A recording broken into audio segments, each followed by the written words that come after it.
সন্দেহ নাই।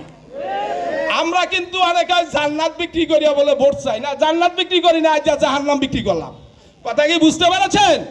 অন্যায় যদি আমি করে, আমি যারা ভোট দিছি সেই কারণে উনি তো জাহান্নামে জ্বলবে, আমিও জ্বলবো।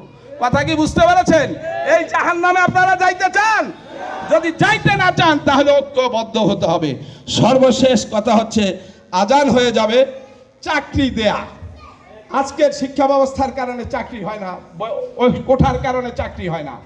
জামাত ইসলামীর আমির বলেছেন, আপনি পাশ করেছেন, এক হাতে সার্টিফিকেট সুদে আনবেন, আর এক হাতে আপনাদেরকে চাকরি দেওয়া হবে।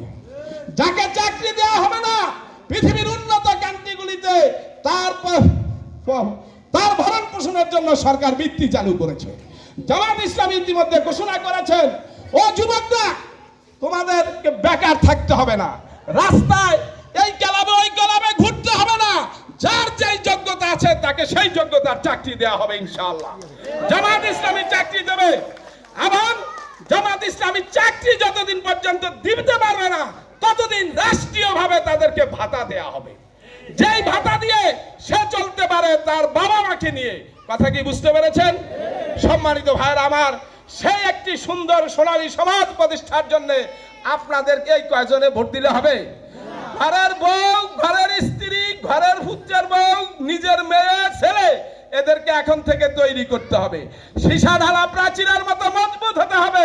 রাসূল সাল্লাল্লাহু আলাইহি ওয়াসাল্লাম যখন উহুদের ময়দানে দন্দল মুবারক শহীদ হয়ে গেছে, সাহাবায়ে কেরামরা রাসূলকে, ওরা যখন তীরের উপরে তীর মারছে, যেভাবে বেষ্টনী দিয়ে রাসূলকে হেফাজত করেছে, এই ভোটকে সেই সীসা ঢালা প্রাচীরের মতো মজবুত হয়ে শক্তি নিয়ে আমাদেরকে ঠেকাতে হবে, যাতে কোনো চোর, ডাকাত, দখলদার, চাঁদাবাজ ভোট নিয়ে সরে যেতে না পারে। ঠিক আছে?